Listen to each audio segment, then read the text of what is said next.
అసలు ఏంటి ప్రాబ్లమ్ ఇప్పుడు మీకు మీ ఆయనకి? మాది ఆయన ఇంకో పెళ్లి చేసుకుంది మేడం. ఎవరిని చేసుకున్నాడు? చిన్నమ్మ వరుస అయితది మేడం. వాళ్ళ పిన్ని వాళ్ళ చెల్లెనే.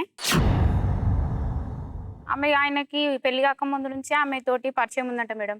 సో, పరిచయం ఉంది అంటే మామూలుగా పరిచయమా? ఎలాంటి పరిచయం? ఇగ అక్రమ సంబంధం ఉందంట మేడం. ఆమె అన్నదంట మేడం.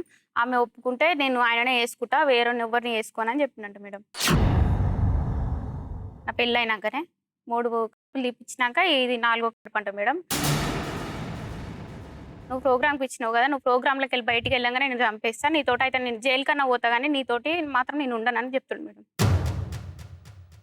నేను పడుకొని ఉన్న బెడ్ మీద అల్మార్ తీసింది, ఫోటోలు తీసింది, మా పెళ్లి ఫోటోలు చింపింది. నువ్వు లేవు, ఈ రోజు నుంచి నువ్వు నేను గిట్లా. నన్ను చూస్తే పిల్లలు ఉరికి ఇంట్లో పడుతుర్రు. ఈమె లేనప్పుడు వాళ్ళని పిలిచిన పిల్లల్ని, ఏమైంది ఎందుకు వస్తలేరు అంటే నీ దగ్గరికి పోతే మమ్మీ కొడతాను.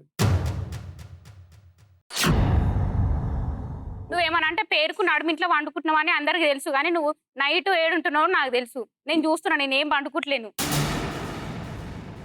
ఆ తర్వాత నువ్వెందుకు అతనితో పరిచయం కంటిన్యూ చేసావు? నీకు బుద్ధి లేదా? నేనేం చేయలేదు మేడం. మా ఆయన్నే వచ్చింది. ఆయన వస్తే నీకు బుద్ధి లేదా? ఆ చేసుకున్న అమ్మాయి కూడా పాపం.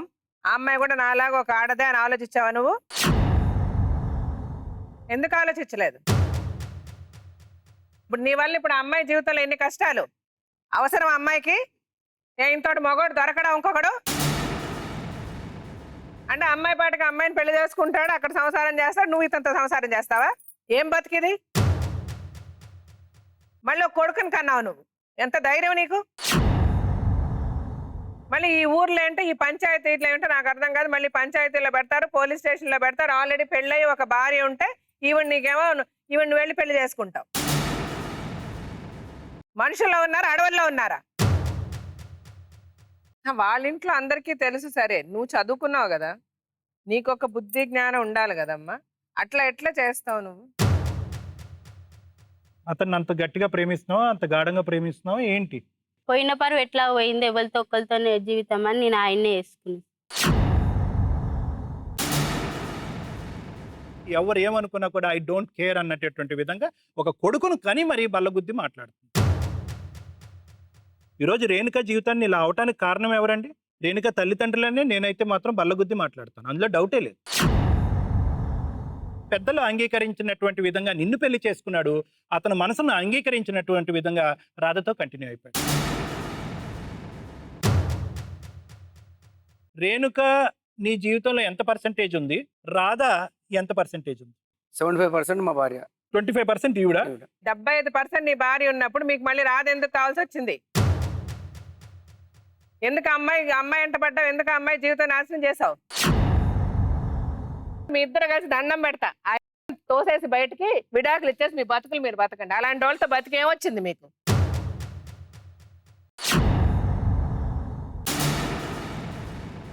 మీ ఇద్దరు కలిసి చేసిన డ్రామా ఆ పిల్ల జీవితాన్ని నాశనం చేసింది. ఇద్దరు పిల్లల్ని కన్నావు, ఇక్కడ లేని ఎమోషన్ ఫీలింగ్ అక్కడ ఎట్లా ఉంది నీకు? అంటే మీ మనసుకి ఎవడ నచ్చితే వాళ్ళ దగ్గరికి వెళ్ళిపోతారు. చేసుకున్న బంధాలకి తాళిబొట్లకి ఏం వాల్యూనే లేదా? ఆ అమ్మాయి ఇష్టమే, పెద్దోళ్ళకి రెస్పెక్ట్ ఇచ్చి కదా ఈ అమ్మాయిని చేసుకున్నావు. మరి చేసుకున్నవాడు ఇక్కడ ఉండాలి కదా, మళ్ళీ ఎందుకు ఆ పిల్ల జీవితం నాశనం చేస్తున్నావు?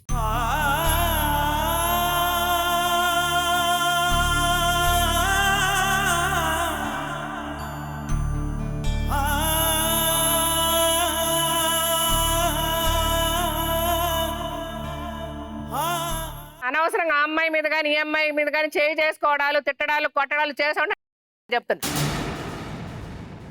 అలాంటి ఏదో పని చేసిన రోజు మీ ఇద్దరు కలిసి దండం పెడతా, తోసేసి బయటికి విడాకులు ఇచ్చేసి మీ బతుకులు మీరు బతకండి. అలాంటి వాళ్ళతో బతికేమొచ్చింది మీకు?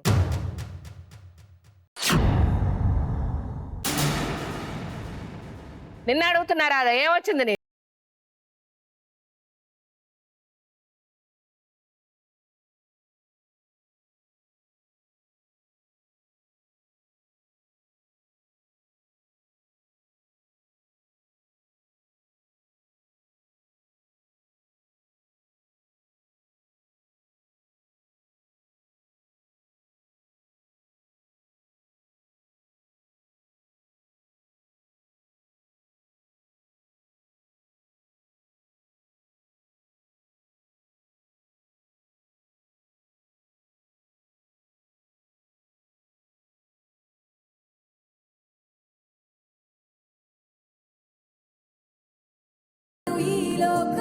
బతుకు జట్కా బండి మీ జీ తెలుగులో.